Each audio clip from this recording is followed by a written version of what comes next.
तो स्टूडेंट्स आज हम पढ़ने वाले हैं मिड पॉइंट थ्योरम। एक्सरसाइज 8.1 के बाद का टॉपिक है और पहले हमने पढ़ लिया था क्या एक्सरसाइज 8.1 और उससे पहले के बेसिक्स। तो थ्योरम 8.9 बोल सकते हैं और 8.10 दोनों को आज ही डिस्कस करेंगे। तो बिना टाइम वेस्ट करे स्टार्ट करते हैं पढ़ना। क्या कह रहा है, पहले तो ये समझो कि मिड पॉइंट थ्योरम का मतलब क्या है। ठीक है ना, मिड पॉइंट थ्योरम का मतलब क्या है, सिंपल से समझाता हूँ, फिर हम थ्योरम को पढ़ेंगे और फिर समझेंगे कि अगर कोई एक ट्राइंगल है ना, अगर ये हमारा एक ट्राइंगल है तो इसमें 3 साइड्स होती हैं। तो कोई भी 2 साइड्स के मिड पॉइंट, जैसे इसको और इसको ज्वाइन कर लिया मैंने, तो इसको ज्वाइन करने से एक लाइन ड्रॉ होगी।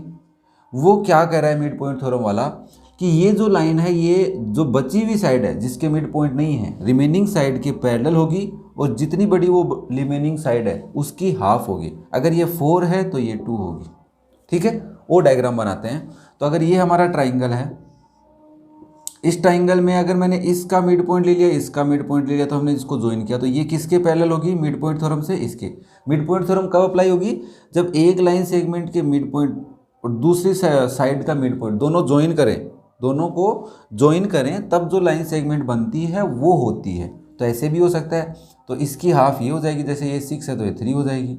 सिमिलरली अगर हम ऐसे कोई ट्राइंगल बनाते हैं और इस ट्राइंगल में हम कह दें कि ऐसा कुछ कर दें, ये मिड पॉइंट्स को ज्वाइन कर रहे हैं, तो भी ये लाइन किसके पैरेलल हो जाएगी, इसके। और ये अगर 7 है तो ये 3.5 हो जाएगी।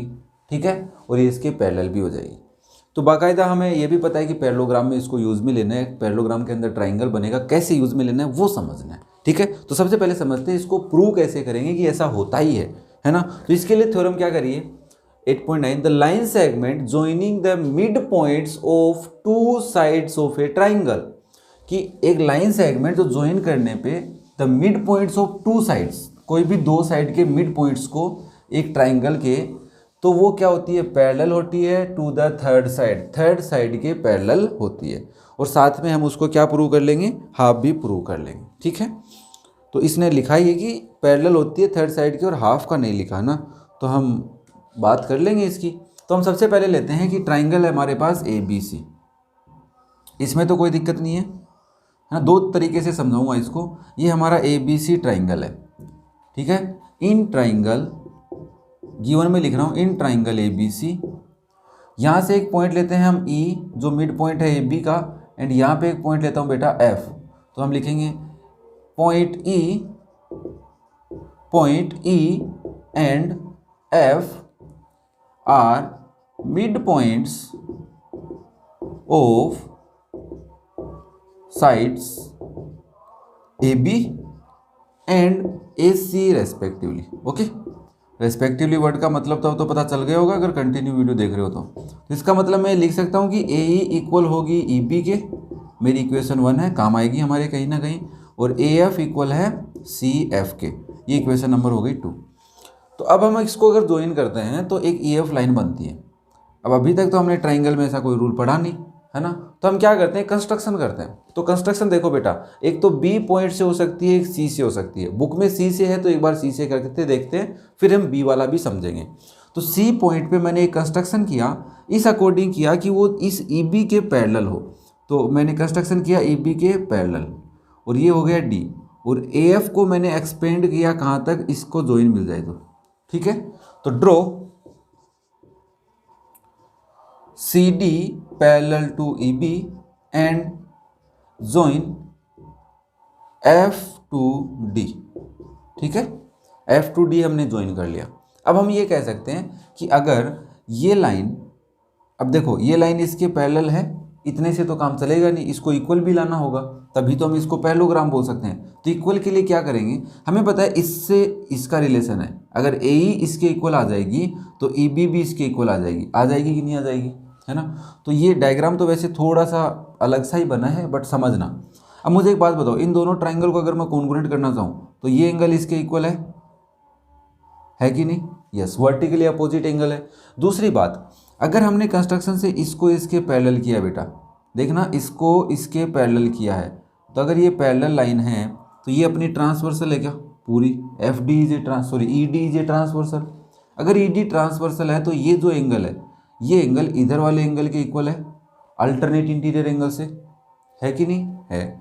और क्या कर सकते हैं, और हम ये भी तो कह सकते हैं कि अगर ये दोनों पैरेलल हैं, पूरी भी तो पैरेलल है, अगर A B parallel C D है तो क्या A B A parallel C D है? यस। तो इससे हम क्या कह सकते हैं फिर, या इससे कह सकते हैं कि ये एंगल भी किसके इक्वल है? इसके है ना? है क्या? यस, अल्टरनेट इंटीरियर एंगल से। बट हमारे पास ए तो कोई कॉन्ग्रुएंट रूल नहीं है, तो हम क्या करें? हम करेंगे कि सर इसका मतलब तो ये भी इक्वल है कि ए एफ इक्वल है सी एफ के, क्योंकि F is the mid point of the A C line segment, है कि नहीं? तो इससे हमने ये किया। तो अब कौन सा रूल लग रहा है? A S rule. देखो ए एस रूल लग रहा है, तो ए एस रूल से हम इसको क्या कर सकते हैं? कॉन्ग्रुएंट। बुक के अंदर ए रूल से कर रखा है। अब बुक के अंदर एस रूल से कैसे किया वो भी पूछ रहा है कि एस रूल से एफ को मैं इसके कॉन्ग्रुएंट कर रहा हूँ। तो उससे इसने इस तरीके से किया कि ये एंगल इसके इक्वल है। ठीक है बेटा, ध्यान से देखना, ये एंगल इसके इक्वल है, तो ये साइड, सॉरी, ये एंगल अगर इसके इक्वल है तो इससे किया, इस साइड से इस साइड, इस एंगल को उसने यूज में नहीं लिया है। ठीक है ना? तो इससे ए रूल से कर दिया उसने, ए रूल से।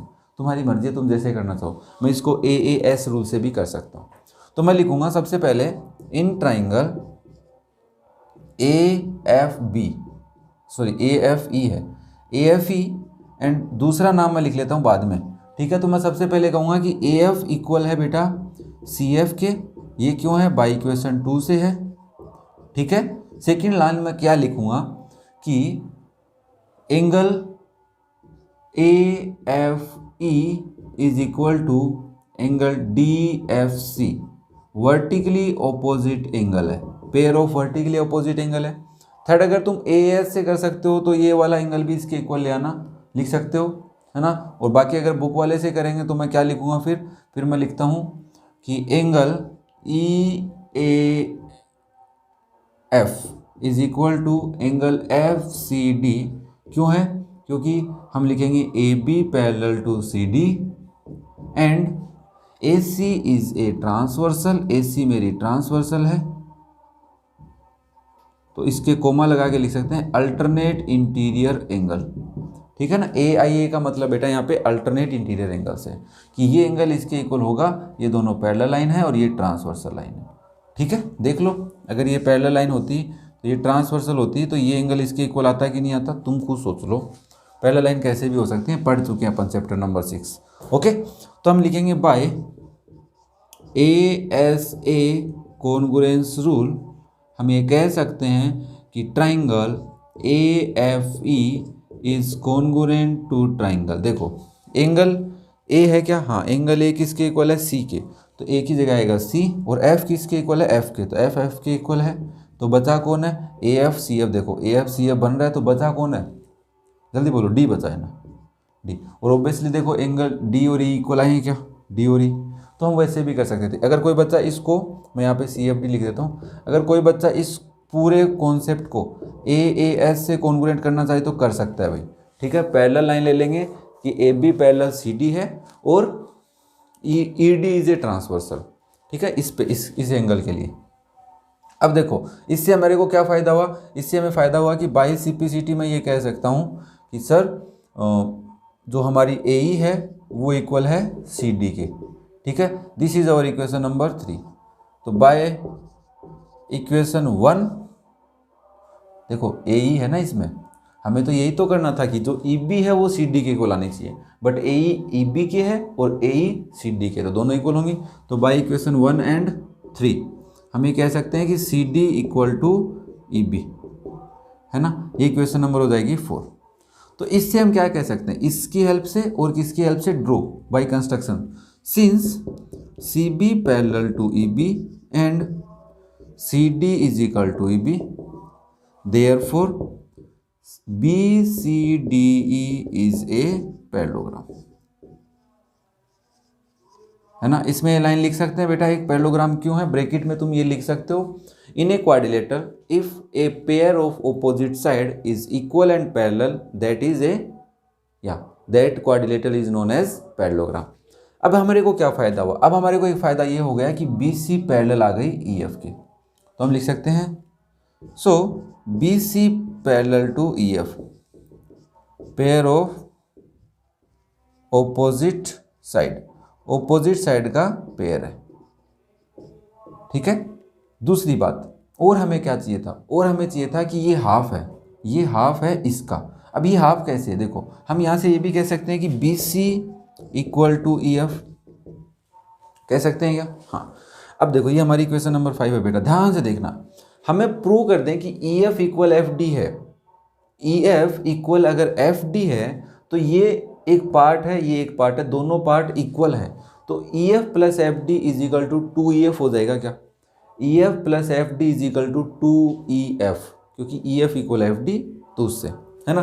तो हम यहाँ से क्या लिखेंगे, since triangle A F E is congruent to triangle C F D, तो बाय सिम्प्लिसिटी से मैं ये लिख सकता हूँ कि बाय सिम्प्लिसिटी से हम क्या लिख सकते हैं बेटा कि ई एफ, देखो इसका ई एफ एफ डी के इक्वल है, तो E F equal to F D, that is equation number 6। Okay, तो बाय इक्वेशन 5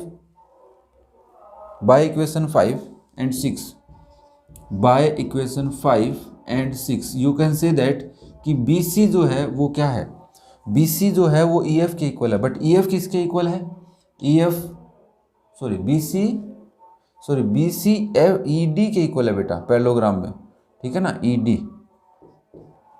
डी है बेटा, ई एफ तो है मानता हूँ बट इक्वल तो ई डी के है ना, उसके थोड़ी ना इक्वल है ना। तो ई डी के क्या हो जाएगी बेटा ये इक्वल, और ई डी क्या है, ई डी क्या है, E D E F plus F D है क्या, है ना। और ई एफ प्लस एफ डी की जगह मैं 2EF लिख लूँ। क्यों लिख लूँ 2EF, क्योंकि मुझे ई एफ से लेना देना है, एफ डी तो मेरा कंस्ट्रक्शन से आया था। तो B C is equal to 2EF, तो यहाँ से हम लिख सकते हैं कि ई एफ किसके इक्वल होगा, हाफ ऑफ बी सी के। और इधर से देखो, इससे क्या लिख सकते हैं, इससे तुम एक लिख सकते हो कि B C also parallel to E F also, है ना, ये भी लिख सकते हो। तो हम लिख सकते हैं ये इक्वेशन नंबर में भी ए ले लेते हैं और इसको इक्वेशन नंबर बोलते हैं बी। तो इक्वेशन ए और बी से हम ये कह सकते हैं the line segment joining the mid points of two sides of a triangle is parallel to the third side. अब ये बात तो हो गई बुक वाले कॉन्सेप्ट से। अगर हम कुछ थोड़ा सा चेंज करें उस ट्राइंगल में, तो मैं यहाँ चेंज कर रहा हूँ। अगर बेटा मैं ये ट्राइंगल ऐसे बनाता, ठीक है ना, ये मेरा ई एफ होता, ई एफ ए बी और सी। अगर हम कंस्ट्रक्शन करते इस साइड में, draw a line through B C B parallel to C F up to D and join E to D, तो ये पॉइंट बन जाता। अब हम क्या करते, इस एंगल को इसके इक्वल करते, ये एंगल इसके इक्वल है, ठीक है, और ये साइड इसके इक्वल है। तो ए एस रूल से हम इसको कॉन्ग्रुएंट कर देते दोनों ट्राइंगल को। अगर दोनों ट्राइंगल को तुम कॉन्ग्रुएंट करते तो ये लाइन इसके इक्वल आती कि नहीं आती, आती ना। और ये लाइन किसके इक्वल आती, इसके इक्वल आती। देखना बच्चा, ये लाइन इसके इक्वल आती और ये लाइन पहले से इसके इक्वल है, तो ये क्या बन जाता, पैरेललोग्राम। वापस से पैरेललोग्राम बनते ही तुम क्या कहते हैं कि B C parallel to D F, B C parallel है डी एफ के, and also B C parallel to E F, क्योंकि E F is the part of D F. अब यहाँ से हमें एक बात और करनी थी कि बी सी इक्वल भी है डी एफ के, और अभी प्रूव किया ये इसके इक्वल आएगा। तो बी सी किसके इक्वल है बेटा, 2EF के भी इक्वल हो जाएगी, और हमारी EF कितनी आ जाएगी बेटा, हाफ ऑफ बी सी। ये थोड़ा सा एडवांस हो गया, जिस बच्चे को ये समझ में आया वो ये भी कर सकता है, इसको करना चाहे तो इसको भी कर सकते हैं। ओके, तो मेरे हिसाब से कोई डाउट नहीं होना चाहिए। नेक्स्ट थ्योरम पढ़ते हैं 8.10। इस थ्योरम में क्या कह रहा है, the line drawn through the mid point of one side of a triangle. एक लाइन ड्रॉ करो through the mid point of one side of a triangle. किसी भी ट्राइंगल की वन साइड से, किसी भी ट्राइंगल की वन साइड के मिड पॉइंट से, इस लाइन का मिड पॉइंट हम ले लेते हैं कि ए बी सी का मिड पॉइंट है ई।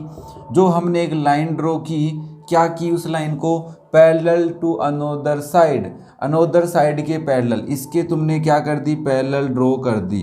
तो पैरेलल ड्रॉ करने पे क्या हुआ, ये AC को F पर इंटरसेक्ट कर रही है, AC को F पर क्या कर रही है बेटा, इंटरसेक्ट कर रही है। फिर वो कह रहा है bisect the third side also, कि वो बाइसेक्ट भी कर रही है थर्ड साइड को, ये प्रूव करो।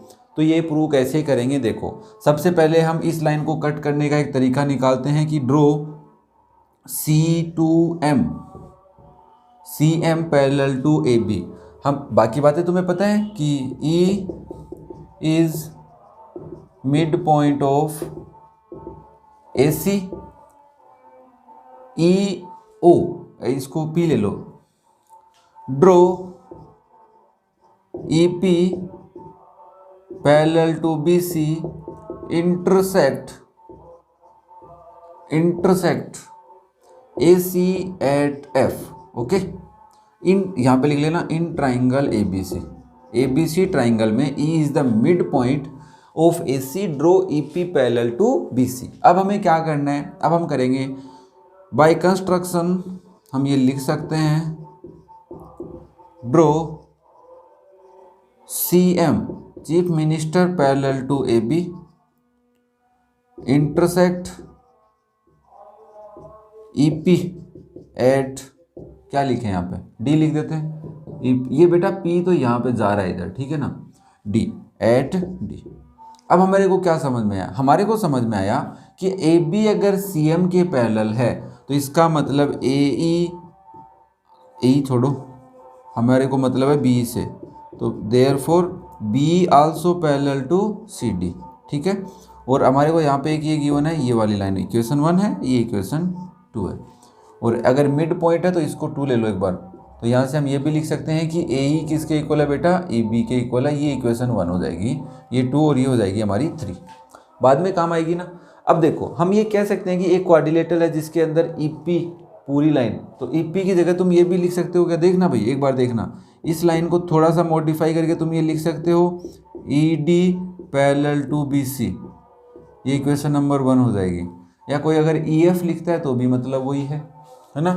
तो हमसे यहाँ से क्या निकलेगा कि बाय इक्वेशन 1 तो वो है, ये है 2, तो by equation 2 and 3 ECBCD is a parallelogram. अब समझाने की जरूरत नहीं है कि ये भाई चतुर्भुज या पैरेललोग्राम क्या है ना, चतुर्भुज बोलते हैं इसको, है ना, समांतर चतुर्भुज। तो ये पैरेललोग्राम क्यों है, समझाने की जरूरत नहीं है तुम्हें, है ना। तो ये क्यों है, क्योंकि एक क्वाड्रिलेटरल में both pair of opposite side are parallel, okay, that's why this is a parallelogram. अब अगर ये पैरेललोग्राम हो गया तो तुम ये कह सकते हो क्या कि BE is equal to DC, equation number 1, and BC is equal to ED, ठीक है। हमें क्या करना है, बाइसेक्ट वाला कॉन्सेप्ट है, मतलब AF इक्वल आना है FC के। तो ये इक्वेशन नंबर हो गई हमारी, 2 तो पहले से है, 3 4 ले लो तो इसको, और ये अपनी 5 हो जाएगी। अब हमारे को क्या करना है, अब हमारे को देखना है कि सर ये जो BE है पूरी, ये BE CD के इक्वल है, इसके इक्वल है, ठीक है। अगर ये BE इक्वल है तो इसका मतलब ये भी इक्वल है ना। तो हम यहाँ से एक लिख लेते हैं लाइन 4 और 1, बाय इक्वेशन 4 एंड 1 दोनों से मैं ये कह सकता हूँ कि अगर AE इक्वल EB है तो और EB इक्वल CD है, तो मैं ये बात समझ गया कि AE किसके इक्वल है बेटा, DC के। मेरी इक्वेशन नंबर हो गई 6। इक्वेशन से डरो मत कि कितनी लिख दी सर आपने, बस समझाने के लिए, कल को दिक्कत नहीं आए। अब दूसरा काम मैं क्या कर सकता हूँ, मैं ये कह सकता हूँ कि ये एंगल इसके इक्वल है, अरे ये एंगल इसके इक्वल है, इसी से तो लाएंगे दोनों ट्राइंगल को कॉन्ग्रुएंट करके। दूसरा सेम कॉन्सेप्ट है कि ये लाइन अगर इसके पैरेलल है तो ये एंगल इसके इक्वल है, तो AAS रूल से भी हो रहा है। और कोई अगर बच्चा इसको लेकर करना चाह रहा है तो अगर भाई मैं बताऊंगा नहीं अब, है ना, तो तुम कहोगे कि sir in triangle AEF and triangle, इसका नाम मैं लिख दूंगा बेटा अब की बार, तो A किसके इक्वल होगा C के, E किसके इक्वल होगा D के, और F किसके इक्वल होगा F के। इन दोनों में सबसे पहले मैं बताऊंगा कि AE इक्वल है CD के बाय इक्वेशन 6 से। दूसरी बात मैं कहूँगा angle AFE is equal to angle DFC, vertically opposite angle है। अब तीसरी बात मुझे तो पसंद आ रही है, वो क्या आ रही है, अगर मैंने F को लिख लिया है तो E वाले को ही लिखना पड़ेगा, तो मैं लिखूँगा angle AEF is equal to angle FDC, alternate interior angle. और अगर तुम लिखना चाहो तो लिख सकते हो since AB parallel to CD and ED is a transversal, पिछली बार लिखवाया था ना उससे, ED इज ए ट्रांसवर्सल। इस रीजन से मैं कहना चाह रहा हूँ कि इसके इक्वल है, तो बाय AAS कॉन्ग्रुएंस रूल हम ये कह देंगे कि हमारा जो ट्राइंगल AEF है वो बेटा कॉन्ग्रुएंट है ट्राइंगल CDF के, और बाय CPCT से जो मुझे चाहिए वो ये चाहिए कि CPCT से मेरे पास आ जाएगा कि AF is equal to CF। ठीक है, ये क्वेश्चन नंबर मेरी 7 हो जाएगी। एक बार और लिखूंगा मैं अभी तो, है ना, ये क्वेश्चन नंबर हो जाएगी 7। तो therefore we can say that a line drawn through the mid point of a one side of a triangle parallel to the another side and bisect the third side also. Okay, तो ये तो थी theorem में overview. अब इसको इधर से कोई करना चाहिए बेटा करके देखना और कमेंट करके जाना मुझे कि सर मेरे को समझ में आया है, ठीक है ना। और बाकी नहीं करके जाओगे तो मेरा तो कुछ नहीं जाना, बट हाँ मेरे को एक ऐसे बिलीव लेवल आएगा कि हाँ यार बच्चे कुछ पढ़ रहे हैं, कुछ मेहनत कर रहे हैं। ठीक है बेटा, तो नेक्स्ट हम एग्जाम्पल्स पढ़ेंगे और एग्जाम्पल के बाद अपनी एक्सरसाइज स्टार्ट करेंगे। क्वेश्चन थोड़े इंपॉर्टेंट है 8.2 में, कुछ थोड़े हटके हैं, कुछ कॉन्सेप्ट है, लॉजिक है, सब समझेंगे। ठीक है, चलो तब तक थैंक यू।